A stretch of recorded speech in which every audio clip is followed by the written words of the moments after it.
지금 우리가 살펴보고 있는 이 민수기는 하나님께서 하나님의 백성들을 군대로 계수해라라는 명령으로 시작을 하면서 이 하나님의 백성들은 단순히 자유나 행복을 찾아 떠도는 난민이 아니고 하나님께서 세우신 하나님의 군대다라는 말씀을 선포하면서 시작이 되었습니다. 그래서 민수기를 통하여서 하나님의 백성을 군대로 계수하면서 하나님의 백성이라고 선포하시고 난 이후에 이어지고 있는 지금까지 우리가 계속해서 살펴보고 있는 내용들은 이렇게 하나님께서 군대로 부르신 하나님의 군대로 부르신 우리를 조직하고 또 군대로서의 모습을 갖추기 위한 요건들을 갖추어 나가고 그렇게 준비시키고 있는 과정들을 우리는 보게 되는 것입니다. 지난주는요.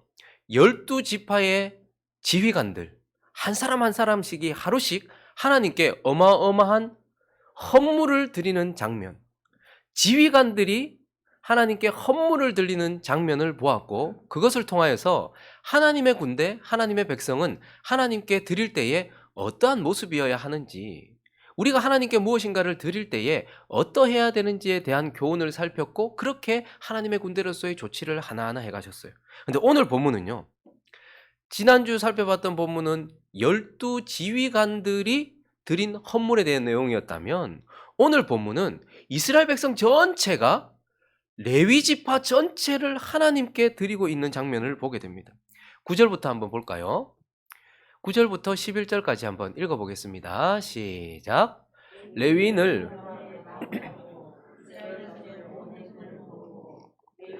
여호와 앞에 나오게 하고 이스라엘 자손이 그들에게 안수하게 한 후에 아론이 이스라엘 자손을 위하여 레위인을 흔들어 바치는 제물로 여호와 앞에 드릴지니 이는 그들에게 여호와께 봉사하게 하게. 지난주는 지휘관들이 하나님께 헌물을 드렸어요. 그런데 오늘 본문은요. 어마무시한 본문이에요. 이스라엘 백성 전체가 레위 지파 전체를 하나님 앞에 제물로 드리고 있는 장면. 우리는 오늘 그러한 내용을 살펴보게 됩니다. 그래서 오늘은 이렇게 이스라엘 백성 전체가 그들 지파 가운데 한 지파였던 레위 지파를 하나님께 제물로 올려드리는 장면을 통하여서 하나님께 온전히 드려진 자의 삶, 하나님의 군대로서 부름받은 자의 일상적인 삶과 상태, 어떤 마음으로 어떻게 살아야 되는지에 대한 교훈을 살펴보려고 해요. 여러분, 군인으로 부름받은 자와 민간인의 마음 상태와 일상적인 상태는 전혀 다릅니다. 군인으로 부름받으면 군기가 있어야 돼요. 항상 긴장하고 있어야 되고 군인으로서의 모습을 갖추고 있어야 하는 것이죠. 민간인과는 다른 거예요. 그러니 오늘 이 레위인을 바치는 장면을 통해서 하나님의 군대로 부름받은 우리가 일상적인 생활 속에서는 어떤 마음의 상태와 어떤 상황으로 살아가야 되며 또한 주어진 삶 속에서 갖추어야 할 요건이 무엇인지 어떻게 살아가야 되는지 한 두 가지로만 나누어 살펴보려고 합니다. 그 첫 번째는요. 저와 여러분 그리고 하나님의 군대 하나님의 백성은 빛을 따라 살아야 한다. 빛을 따라 살라라고 우리에게 말씀을 합니다. 오늘 하나님께서 모세를 통하여서 먼저 본문을 시작하면서 명령을 하는데 불을 밝히라라고 명령을 해요. 등불을 밝히라. 성막 안에 있는 등불을 밝히라라고 말해요. 1절과 2절 읽어보겠습니다. 시작. 여호와께서 또 모세에게 말씀하여 이르시되 아론에게 말하여 이르라. 등불을 켤 때에는 7 등잔을 등잔대 앞으로 비추게 할지니라 하시매. 본문을 시작하면서 하나님 먼저 등불, 성막 안에는요. 휘장을 딱 열고 들어가면 이쪽에는 등잔대가 있어요. 7등 이렇게 나무 모양으로 생긴 등잔대. 앞쪽에는요. 상이 있어요. 떡상, 12지파를 먹이는 12상, 12진설병이 있어요. 그리고 여기는 분향단이 있어요. 그럼 3가지 기구밖에 없죠. 그런데 거기에 드디어 불을 밝혀라 라고 말하고 있는 것입니다. 그럼 성막 안에 있는 등불은 뭘 상징하는 걸까요? 성전 안에 있는 등불은 뭘 상징하는 걸까요? 그 속에 하나님이 계시다라는 하나님의 임재의 상징이기도 하겠죠. 그런데 이 등잔대의 모양은요. 꽃잎도 있고 꽃받침도 있고 7 이렇게 가지가 있어요. 꼭 나무 같아요. 어떤 나무를 상징할까요? 창세기에 우리가 버리고 아담이 버리고 딴 나무 선택했는데 생명나무를 의미하는 것. 그러니 거기에 등불이 밝혀졌다라는 것은 그곳에 이제 생명을 하나님께서 주신 생명이 그 안에 머물고 있다라는 것을 의미하는 거예요. 그러니 성전 안에 불이 있다라는 것은 그 속에 하나님이 임재하고 있다라는 의미이기도 하지만 하나님이 주신 생명이 그 속에 있다라는 것을 의미하기도 해요. 저와 여러분이 뭐죠? 하나님의 성전이에요. 그런데 이 속에 불이 있을까요, 없을까요? 육체에도 불이 있어요. 성전된 육체에도 불이 있어서 우리는 늘 36.5도라는 불을 늘 가지고 있어요. 근데 우리의 영혼에 이제 영원히 타오르는 생명을 주셨어요. 그래서 이 불을 밝히라라는 것은 이곳에 이 속에 하나님이 계시다라는 의미이기도 하고 이 속에 하나님의 생명이 있다라는 의미이기도 한 것입니다. 자, 그런데요. 이렇게 불을 처음으로 하나님께서 대제사장 아론을 통해서 하나님의 임재, 하나님이 주신 생명을 상징하는 불을 탁 밝혀서 드디어 불이 밝아졌어요. 자, 그러면 등불을 밝히라는 명령으로 인하여서 두 가지 의무가 자연스럽게 생깁니다. 첫 번째 의무는 뭐겠습니까? 등불 밝혀놓으면 자동적으로 계속해서 탑니까? 아니면 계속 탈 수 있도록 뭘 해야 됩니까? 해야 되겠죠? 등불 뭐로 타죠?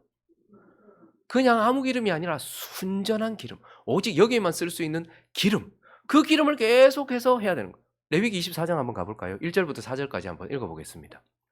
레위기 24장 1절부터 4절. 등불을 밝혀라, 불을 밝혀놓으라 라는 그 명령은 곧 이러한 의무를 우리에게 가져다 주는데 읽습니다. 시작. 여호와께서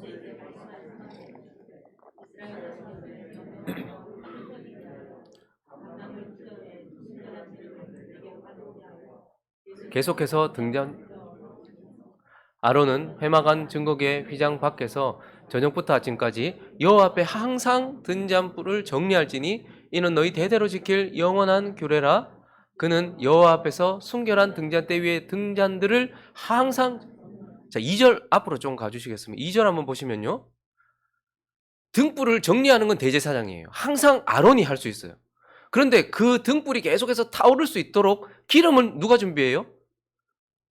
이스라엘 자손들이 준비해야 되는 거예요. 이스라엘 자손들에게 명령해서 불을 켜기 위하여 감람을 찧어낸 순결한 기름을 항상 이스라엘 백성들은 준비하고, 그리고 그것을 가지고 대제사장은 그 불이 꺼지지 않도록 계속해서 타오를 수 있도록 그렇게 해야 된다라고 이렇게 말씀하고 있는 것입니다. 자, 그리고 또 하나 의무가 생기네요. 그건 뭐죠? 등불을 밝혔으니까 이제 그 불 안에서 행동해야 되는 거예요. 그 불빛, 그 빛을 따라서 살아야 된다라는 거예요. 3절을 한번 다시 볼까요? 3절 있습니다. 이 3절 말고 오늘 본문 3절 맞나요? 방금 띄운 게 오늘 본문 3절 맞나요? 자, 3절 읽어봅니다. 시작. 아론이 그리하여 등불을 등잔대 앞으로 비추도록 켰으니 여호와께서 모세에게 명령하신 것 같았다. 뭐 생명을 상징하는 이 빛이 여기 있는데 이 빛의 용도는 뭐죠? 하나예요. 밝히는 거예요. 비추는 거예요. 그러니 이제 제사장에게 있어서, 성막 안에 들어가는 사람들에게 있어서 또 하나의 의무는 자기 생각대로, 자기 보고 싶은 대로, 자기 마음대로 막 하는 것이 아니라 밖에 있을 때는 세상의 빛 아래서 행동해야 되지만 또 하나의 빛, 하나님께서 주신 이 생명의 빛, 이 성막 안에 있는 빛을 따라서 행동해야 된다라는 거예요. 이 불이 꺼지지 않도록 기름을 늘 준비해야 되고 이 밝혀진 빛을 따라서 빛 안에서 행동해야 된다라는 의무가 생기는 것입니다. 자, 그러면 이것이 지금 이 명령이 이 시대를 살고 있는 하나님의 군대인 저와 여러분에게는 어떠한 의미, 어떠한 교훈을 주신 것입니까? 우리 또한 성막에 등불이 밝혀진 것처럼 지금 예수 그리스도를 구주로 영접한 저와 여러분 안에는 뭐가 있을까요? 대제사장인 예수 그리스도께서 우리 안에 붙여주신 뭐가 있을까요? 생명이 있어요. 그래서 저와 여러분을 향해서 하나님이 생명이 있다 이렇게 말해요. 생명 주러 왔다. 예수 그리스도가 대제사장이시거든요. 그래서 우리에게 생명 주러 오셔서 우리 속에 뭘 하신 거예요?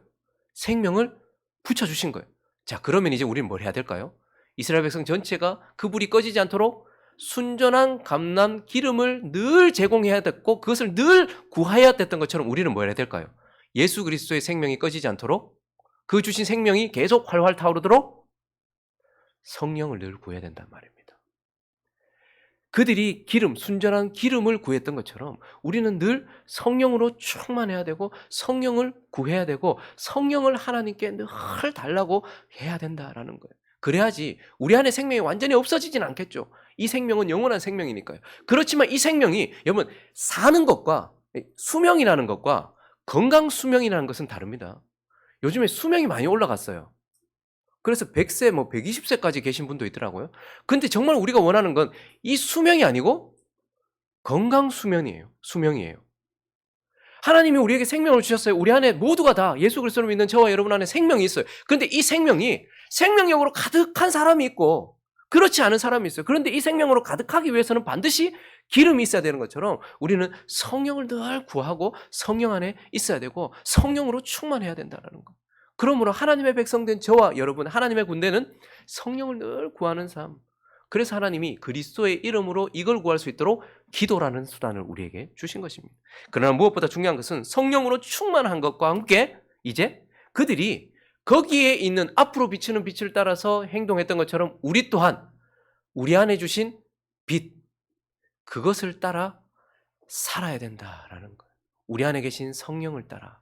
여러분, 여기 본문에 보면 등잔불을 앞으로 비추라고 해요. 자, 등잔대가 여기 있습니다. 그리고 불을 켰어요. 불이 환하게 비쳤어요. 근데 이게 어디를 향해 비추라고?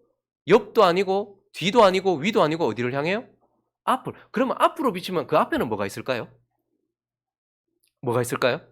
기구가 3개밖에 없어요. 제 앞에 분향단 있고 요 1개 남았어요. 상. 상 위에 뭐가 있을까요? 12 떡덩이가 있어요. 진설병. 근데 우상숭배하는 이 우상숭배자들은 제사를 지낼 때에 우리가 신에게 드려요. 그러니까 여기 준비된 그 음식들은요, 사람을 위한 게 아니고 신에게 바치는 거예요. 우리가 제사를 지낼 때도 그거는 조상이 우리한테 주는 게 아니고 우리가 조상 귀신한테 주는 거예요. 그죠? 그런 의미로 전부 다 떡을 진설해 놔요. 그런데 성막 안에 있는 떡은 달라요. 이건 우리가 하나님께 드리는 게 아니고 하나님이 12지파를 위하여 주신 생명을 의미하는, 생명의 떡을 의미하는 거예요. 자, 그런데 불빛을 이쪽으로 비추래요. 거기 있는 12떡덩이는 12지파 모두에게 충만하게 주신 하나님의 생명의 떡이라는 의미예요. 자, 그러면 지금 우리 신약시대를 살고 있는 우리에게 있어서 생명의 떡은 뭡니까? 우리에게 주는 생명은 뭐죠? 하나님의 말씀이에요. 그러니 성령이 말씀을 비추고 우리는 그 비춰진 말씀을 통하여서 말씀 안에 살아가야 된다는 거예요. 이것이 하나님의 군대로 부름받은 저와 여러분이 살아야 하는 하나님의 군대가 가지고 있어야 되는 일상적으로 늘 가지고 있는 군인이 군기가 바짝 들어있는 것처럼 하나님의 군대로 부름받은 우리는 늘 성령으로 우리 속에 있는 생명, 이 빛이 늘 활활 타오르게 하면서 그것을 통하여서 비춰진 성령을 따라 그리고 그 성령의 빛이 비추고 있는 성경 말씀 안에서 행동해야 된다. 빛을 따라 살아야 된다. 이것이 저와 여러분이 가지고 있어야 되는 일상의 태도, 주어진 삶에 갖추어야 할 요건이다라고 말씀을 하고 있는 것입니다. 여러분, 저와 여러분이 36.5도. 지금 아프신 분들 많죠? 하나님께서 이렇게 2023년을 이렇게 싹 이렇게 시작하게 하시는 거예요. 근데 사람이 아프면 온도가 떨어지기도 하고 온도가 올라가기도 해요. 근데 그건 뭐냐면 우리 속에 불이 있다라는 증거예요. 근데 그거는 느끼죠. 그런데 우리에게 주신 하늘의 대제사장이신 예수 그리스도께서 우리 영혼에 주신 그 불은 잘 못 느껴요. 온도도 잘 못 느끼고. 근데 그것도 온도가 있겠죠. 그러니 우리는 늘 그것이 활활 타오르도록 생명, 영적인 생명으로 활활 타오르도록 늘 성령을 구하고 그리고 그 성령 안에서 그리고 성경을 따라 그렇게 살아가는 저와 여러분 되시기를 예수 그리스도의 이름으로 축원합니다. 그리고 또 하나 좀 대지가 좀 무서운데요. 이제 하나님의 군대로 부름받은 저와 여러분은 모든 하나님의 군대, 하나님의 사람들은 어떻게 살아야 될까요? 산 제물로 살라. 근데 이게 무시무시한 것 같아도 재물이라는 말은 무서운데 살아있는 이라는 말은 정말로 소망적인 말이에요. 오늘 하나님이 또 하나 명령하셨는데 등불을 밝혀라 라고 명령하셨고 9절부터는 정말 어마어마한 명령을 하셨어요. 9절부터 11절 다시 한번 읽어볼까요? 읽어주십시오. 시작.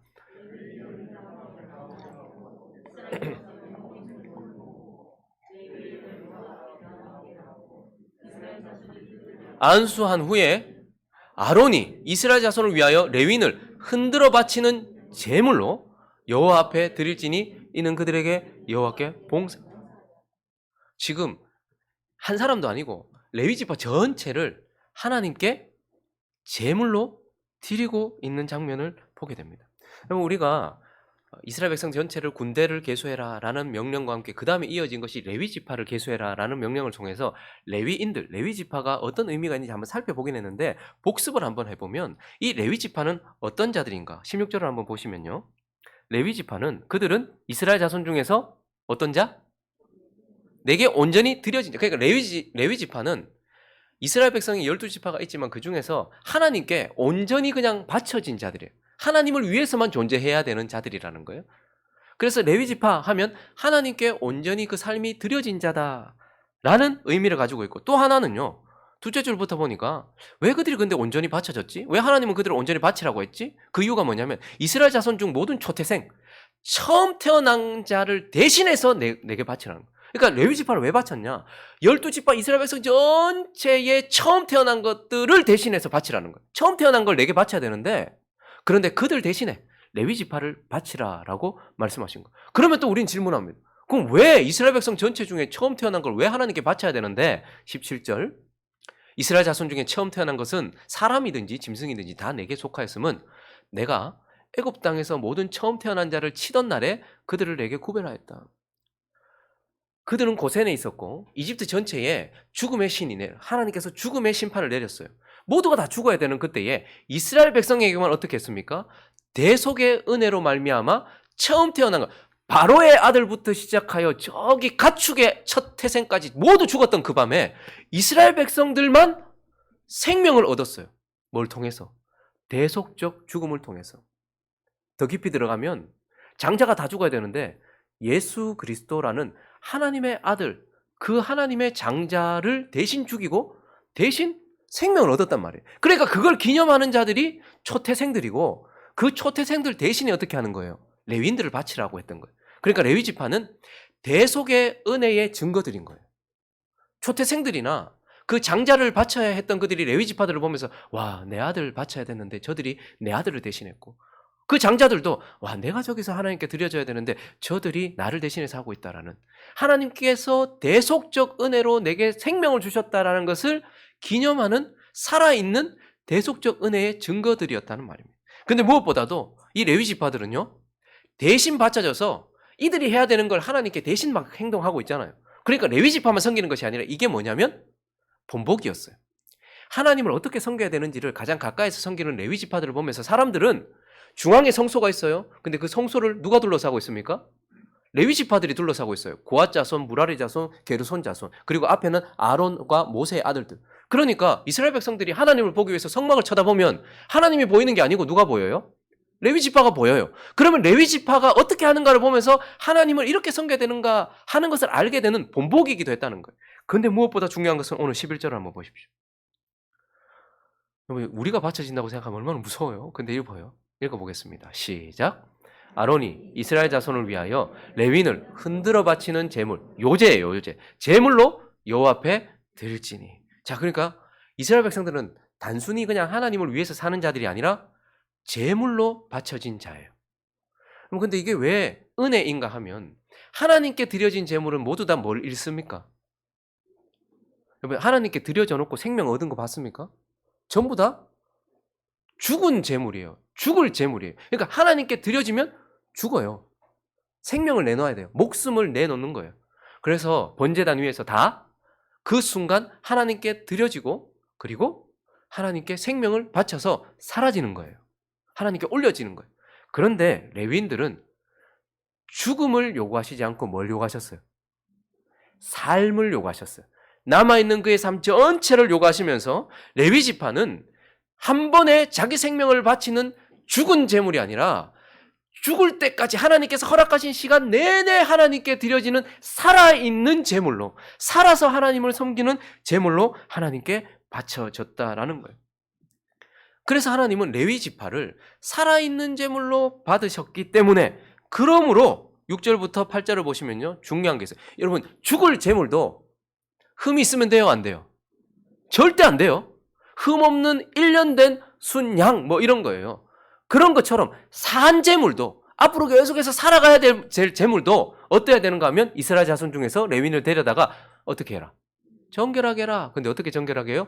너는 이같이 하여 그들을 정결하게 하되 곧 속죄의 물로 그들에게 뿌리라. 뭐 어떤 무리인지 정확하게 모르겠어요. 그러나 속죄라는 것은 그들 마음속에 있는 죄를 사하고 그들의 마음을 정결케 하는 무리겠죠. 그래서 일단 그 속을 정결하게 해야 돼요. 근데 속만 정결하나 그들에게 전신을 뭐요? 삭도로 밀었어요. 털을 싹 다 깎았단 말이에요. 문둥병자가 회복되어서 다시 진영으로 돌아올 때에 그들의 전신에 있는 삭도로 다 깎았어요. 삭도로 다 털을 다 깎았어요. 이건 하나님 앞에 그 겉이 정결해졌다라는 것을 의미하기도 하고 그것을 드러내기도 해요. 그리고 나서 의복을 빨았다. 몸에 털을 깎고 의복을 빤 것과 속죄의 제물로 마음을 빤 것. 그러니까 하나님께 드려진 살아있는 제물인 레위 지파는 속이 정결하고 겉이 정결하고 행동이 정결해야 했다라는 것을 보게 되는 것입니다. 그리고 19절을 보시면요. 그렇게 정결하게 되어서 이제 내가 이스라엘 자손 중에서 레위인을 취하여 그들을 누구에게 줘요? 아론. 아론도 나중에 죽거든요. 그러니까 그 아론의 자식이 또다시 제사장이 되고 또 그 아들이 죽으면 또 그 아들이 대제사장이 되고 그래서 레위 지파 전체는 하나님이 세우신 대제사장에게 드려져서 대제사장을 위하여 봉사하는 자로 드려졌다라는 거예요. 그리고 19절 후반절에 보면요. 또 이스라엘 자손을 위해서도 드려졌어요. 그래서 이스라엘 자손은 성소 가까이 못 오거든요. 오면 죽어요. 그런데 그 속에서 중보자가 되어서 하나님의 진노가 그들에게 여러분 그 건물 위에 보면 이렇게 요즘도 있나요? 피레침. 그건 진노, 번개가 확 칠 때 피레침이 그 건물을 보호하는 거예요. 하나님의 진노는 모든 사람들을 향해 더럽고 추악한 죄를 가진 우리 모두를 향해 오게 돼 있어요. 그런데 레위 지파가 그 모든 진노를 다 피레침처럼 제거하는 거예요. 하나님께 드려졌기 때문에. 대신에 그래서 이들이 이스라엘 백성들, 일반 백성들이 하나님을 섬길 수 있도록 해주는 것이죠. 그러므로 레위인은요. 하나님께 생명과 삶을 들여서 한순간 하나님 우리한테 순교하라고 하지 않습니다. 순교도 대단한 하나님의 그 축복이기도 하고 대단한 헌신이지만 한순간 생명을 드리는 것과 한평생 삶을 드리는 건 달라요. 레위 지파는 한평생 삶을 드리는 산제물로서 하나님께 드려져서 정결하게 드려져서 하나님이 세우신 대제사장을 위하여 봉사하고 하나님이 사랑하시는 백성들을 위하여 봉사하는 일을 했다라는 것입니다. 자, 그런데 이제 이 말씀을 통하여서 지금 이 시대에 하나님의 백성, 하나님의 군대된 저와 여러분에게 주는 교훈은 무엇입니까? 그것은 바로 우리 또한 하나님께 온전히 드려진 삶을 드려야 되는, 그래서 하나님은 우리를 구원해놓고 바로 천국으로 데려가지 않았어요. 이제 우리한테 뭘 요구하십니까? 삶을 요구하세요. 그래서 저와 여러분이 이 레위 지파와 같이 하나님께 산 제물로 드려진 자이기 때문에 저와 여러분에게는 어떤 의무가 생길까요? 6절부터 다시 볼까요? 이스라엘 자손 중에서 레위인을 데려다가 뭐 해라? 정결해라. 그래서 저와 여러분이 정결해야 되는 의무를 가지는 거예요. 어떤 것으로 정결해야 됩니까? 7절. 그들은 정결하게 하는 속죄의 물로 그들의 마음을 씻어야 했어요. 이제 저와 여러분은요. 아론이 뿌렸던 속죄의 물로 마음을 씻었던 구약 백성하고는 달리 하나님이 세우신 진정한 대제사장인 예수 그리스도의 속죄의 피로 우리 마음을 정결하게 씻어야 되는 거예요. 우리가 구원받았을 때 이미 정결하게 씻었어요. 그러나 계속해서 우리 안에 더러운 죄들이 나타날 때마다 우리는 예수 그리스도의 십자가 그 피를 의지해서 우리의 마음을 정결하게 씻어야 되는 거예요. 그리고요. 전신을 삭도로 민 것처럼 하고 난 이후에 의복을 빨아서 몸을 가리고 그것으로 의복을 입었던 것처럼 옷은 그 사람의 신분을 의미합니다. 야곱의 아들 그 요셉이 세마포 옷을 입었다는 것은 그는 왕족처럼 여겨졌다라는 거. 근데 예수 그리스도는 아론은 그들의 몸을 빨게 했어요. 예수 그리스도는 우리의 옷을 빨게 하고 우리에게 무슨 옷을 주셨어요? 자신의 옷을 주셨어요. 의로 옷 입혀 주셨단 말입니다. 우리의 옷을 이제는 빨고 정결하게 다시 입어서 예수 그리스도로 옷 입고, 그래서 늘 우리는 우리의 마음이, 여러분 어제 밤 상태와 오늘 아침 상태의 마음이 같습니까? 다릅니까? 같다. 다 같네. 하나만 다르네. 일주일 전에 여러분들이 뭐 은혜를 받았을 때나 마음이 좋았을 때랑 지금 상태 같습니까? 안 같습니까? 안 같아요. 날씨가 늘 바뀌는 것처럼, 온도가 늘 바뀌는 것처럼 우리 안의 상태도, 우리 마음 상태도 늘 바뀌어요. 그런데 하나님 입장에서 보면 좀 더 깨끗해졌다가 좀 더 더러워졌다가 이런 상태예요. 그러니 저와 여러분이 이제 하나님께 온전히 산제물로 드려진 자이기 때문에 늘 마음의 정결함, 뭘로만 씻을 수 있어요? 그분의 피, 속죄의 피로 십자가를 의지해서, 이건 진짜 피를 바른다는 게 아니라 믿음으로 그분의 피가 처음 내 죄를 씻었던 것처럼 오늘도 그 흘려진 피가 내 마음을 오늘도 씻습니다 라고 나를 정결하게 하고 나의 행동을 또 정결하게 하고 내 마음을 정결하게 하는 것, 이것이 필요한 것이죠. 그리고요, 아론에게 바쳐져서 그들이 자기의 대제사장에게 봉사했던 것처럼 우리는 우리의 대제사장 누구요? 예수 그리스도를 위하여 봉사해야 되는 거예요. 레위 지파는 자기의 삶이 없었어요. 우리도 마찬가지입니다. 하나님이 우리에게 주신 삶을 통하여서, 그렇다고 우리가 아무것도 안 합니까? 그렇지 않아요. 하나님 우리에게 일상을 주셨잖아요. 그거 우리의 대제사장인 예수 그리스도가 우리에게 주신 삶이에요. 근데 그것을 할 때에 내가 장사를 하든 목회를 하든 아니면 내가 사업을 경영을 하든 집에서 가정을 돌보든, 이 모든 것들이 내 대제사장이신 예수 그리스도께서 내게 주신 일이기 때문에 그분을 위하여 봉사하는 것과 돈 벌기 위하여 하는 건 다른 거예요. 근데 이제 우리는 레위인과 같이, 레위 지파와 같이 하나님께 드려진, 정결하게 드려진 산제물이기 때문에 예수 그리스도에게 완전히 복종하는, 아론이 시키면 시키는 대로 하는 그러한 자가 되어야 된다라는 것이죠. 그리고 또 그들은 아론에게만 위하여 바쳐진 것이 아니고 이스라엘 백성들을 위하여서 그들에게 재앙이 내리지 않도록, 그래서 그들이 하나님께 나아갈 수 있도록 해줬던 것처럼 저와 여러분은 이제 우리 주변에 있는 열방, 이웃이 하나님께 나아갈 수 있는 통로가 되어지는 거예요. 그들에게 내려질 번갯불과 같은 진노를 우리가 막아서는 거예요. 우리에게 올 진노를 예수 그리스도께서 막아서셨고, 그래서 예수 그리스도를 통해서 우리가 지금 하나님과 교제하고 있는 것처럼 세상 사람들은 하나님께 나아갈 수 없지만 그 진노의 불을 우리가 막아서고 우리를 통해서 하나님을 보게 하는 그리스도의 창, 그렇게 섬기는 자로 우리를 불러주셨다. 그래서 저와 여러분에게 있어서 이제 하나님의 군대로 부름받았기 때문에 우리의 마음속에는 군인이 5분 대기조로 부름받았으면 무슨 상황이 터지면 뭘 하고 있더라도 5분 안에 출동해야 되는 것처럼, 5분 안에 도착해야 되는 것처럼 저와 여러분은 이제 하나님의 군대로 부름받았기 때문에 빛을 계속해서 있을 수 있도록 성령으로 충만하여 빛을 따라 살아야 되는 것도 맞지만 우리의 마음속에는 나는 이제 산제물로 하나님께 드려졌다라는 것을 기억해야 되는 거예요. 그래서 계시록 5장을 가볼까요? 9절과 10절을 읽어보겠습니다. 시작.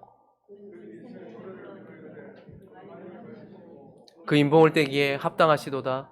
일찍이 죽임을 당하사 각 족속과 방언과 백성과 나라 가운데에서 사람들을 피로 사서 하나님께 드리시고 그들로 우리 하나님 앞에서 나라와 제사장들을 레위 지파로 삼았다는 거예요. 그들이 땅에서 왕노를 하는. 9절 한번 보세요.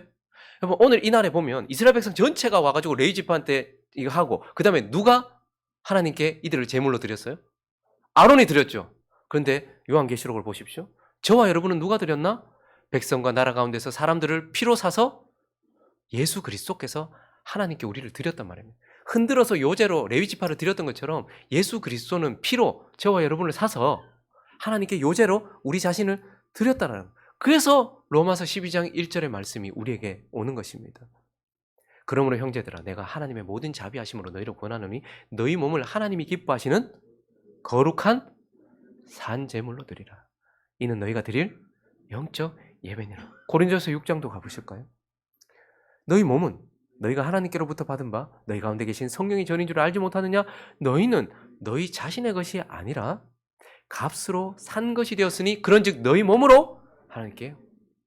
참으로 놀랍죠.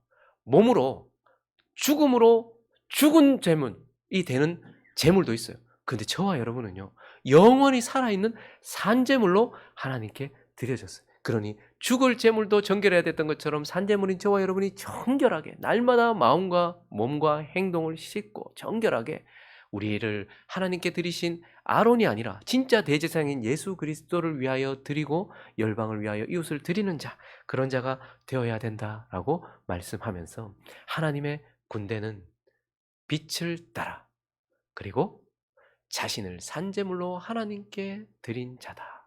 그러한 상태로 행군해야 된다라고 말씀하십니다. 말씀을 정리하겠습니다.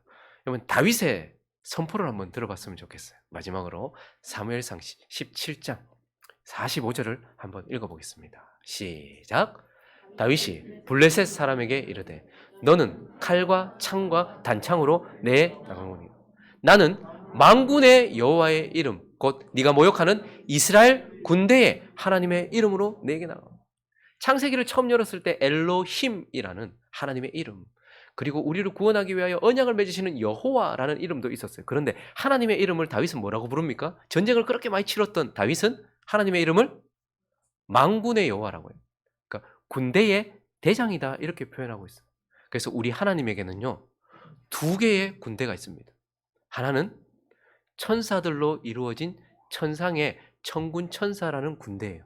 그리고 또 하나의 군대가 이 땅에 저와 여러분인 것입니다. 그리스도의 피로 사서 얻은 그의 군대. 그래서 우리 또한 그분이 만군, 군대된 우리의 주인이고 대장이다라는 것을 인정하면서, 다윗이 너는 칼과 창과 단창으로 내게 나오거냐, 나는 만군의 여호와의 이름으로 내게 나가노라 라고 말하면서 그때 싸움으로써 하나님께 영광을 올려드렸던 그 다윗처럼 저와 여러분이 만군의 여호와 되신 그분의 군대라는 것을 기억하면서 하나님께 자신을 올려드리는 그러한 삶을 살아가는 저와 여러분 되시기를 예수 그리스도의 이름으로 축원합니다.